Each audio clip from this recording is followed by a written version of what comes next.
Okay, all right. So here we're back to biochem number two.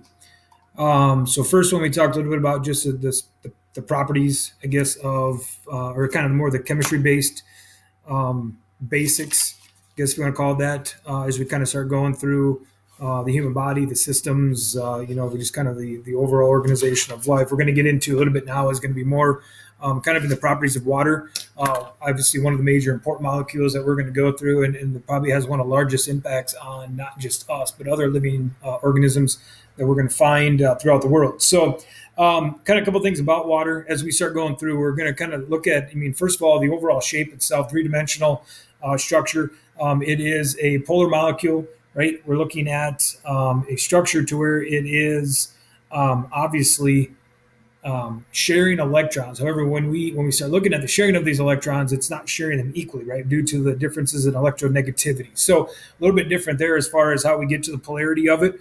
But at no difference, we're still looking at basically there's a net charge between the positives or with the hydrogen and the oxygen. So why that plays a big role is, again, when we start looking at those positive and those negative ends, or those partial positive, partial negative ends, what now we kind of start looking at is we start looking at the ability for certain, or not certain, but basically any of those water molecules to start binding together. All right. And so as we start looking at kind of the major effects of water and what it has on us, I think the biggest thing that we need to keep into consideration is just the overall polarity that it is showing and how we get there.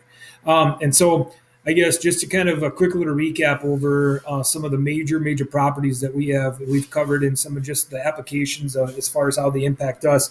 We start looking at a term called cohesion, right? So looking at cohesive materials where you've got molecules that are going to be willing to stick together. And so therefore, when we start looking at first of all, the bent geometry of a water molecule, and then also the ability for the hydrogen bonds to occur in between each of those molecules due to the polarity of each of those molecules. Right now, we start to see the whole situation where those water molecules can actually start to grab onto each other, which kind of leads us into a bunch of different characteristics in itself. One, we start looking at cohesion. One of the basic applications we start looking at is going to be in plants.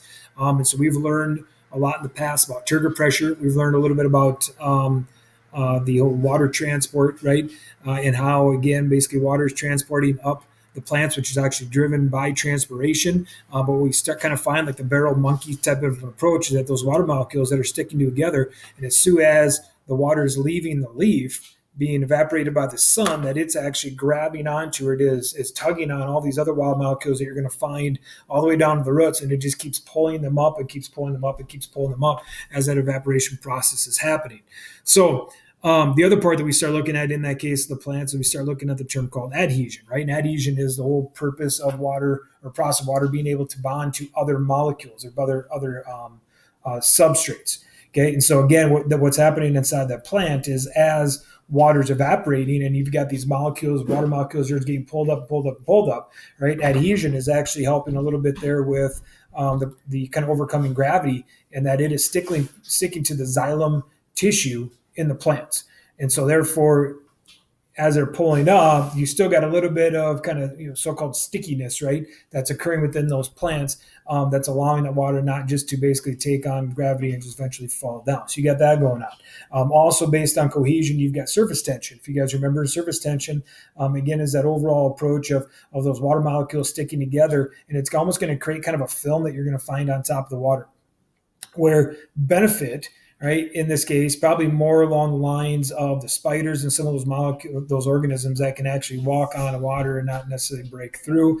Water droplets are formed because of surface tension, which obviously gives us that kind of that spherical shape as it's falling down, which benefits us, right? And so again, you kind of start looking at that whole process, the water molecules sticking together. You've got those three major characteristics. Okay, now we also start kind of looking into another characteristic called specific heat.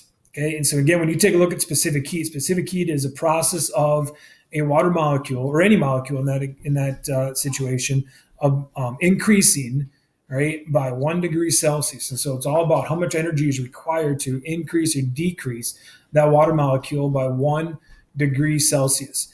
So when you kind of start looking at the whole special, property of specific heat in water, this is probably where we are most impacted by, or how we are most impacted or which characteristic we're most impacted by is because of our body being made up of primarily water, right? Is that it takes a lot of energy in order to one, increase or decrease the temperature, right, of our body. So that kind of gives us that endothermic effect.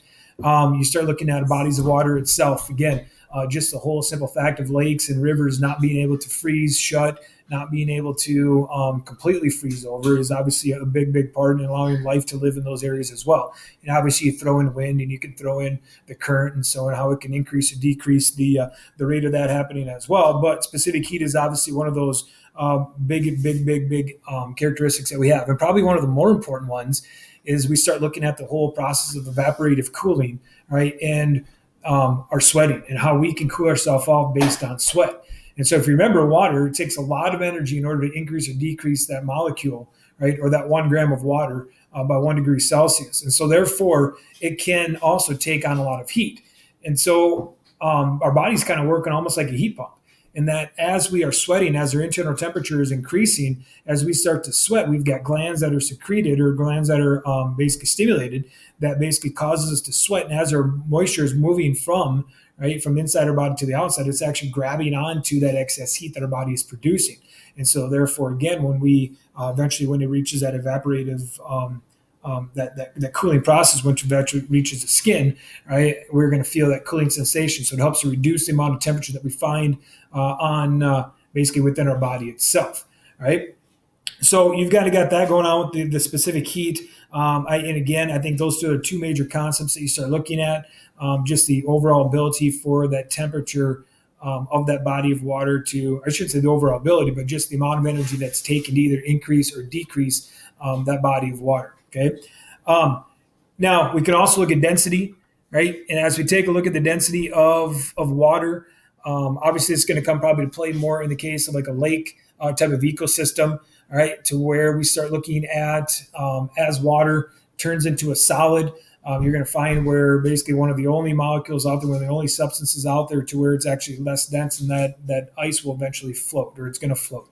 And so what this does, this allows those lake type of ecosystems to actually have life in them basically throughout the wintertime, throughout basically no matter what the temperature range is at that point in time, right? Or what the climate is at that point in time. And again, if we kind of go back and take a look at, well, if ice sank, like most other dense or like most other solids, is that it would actually form from bottom up, right? And eventually it would take almost away all of the area that organisms have to survive in that lake. And then as summer would come in, especially in the northern hemisphere, is that as summer starts to come in, well, only the top parts are going to be, in this case, going to be melted, right? And it's still going to leave this big chunk and block of ice at the bottom. So therefore, again, if we didn't have, this capability that, these lakes and these bodies of waters having the ice being able to become less dense and actually float, right? It probably wouldn't be able to sustain any type of life whatsoever. And then I think probably the other part that we start looking at is more along the human body, and we start looking at how water is basically the solvent of life, right? And how basically any other polar molecules can eventually dissolve inside of it. And that kind of also brings us up to the terms of hydrophobic versus hydrophilic molecules. And again, some molecules that we don't want to dissolve, I think we use, based on the notes, the human lysosome and found in tears and saliva, and helps to break down bacteria. We've got, some of those molecules don't want to be able to break down in the aquatic, system or the climate that we provided with them, right? And then you've got some that do. And so in this case, in the hydrophilic, you've got those that want to be dissolved, and those are more of that food-based type of molecules that we're taking in that eventually our body is going to break down. It's going to absorb into the bloodstream and eventually be utilized on however we need it to be. We've got some molecules out there that are actually both. You've got dish soap, for example, was one of the examples that has both hydrophobic and hydrophilic interactions. Because one, the hydrophilic is because it wants to or be able to dissolve in water, but yet the hydrophobic, right, is all about being able to break down the grease and break down the oils that's coming in contact and actually doing the function, doing the job that we want it to. So again, just a quick little video again. just kind of over some of the water properties, major important probably characteristics to us again, and just how we can simply go back and kind of talk about its properties and how it gets those properties. The overall shape again determines the function of that molecule itself, and just maybe how it kind of interacts with the rest of the world, and maybe some of the pros and cons of it. So, all right, we'll see you guys. Video number 3.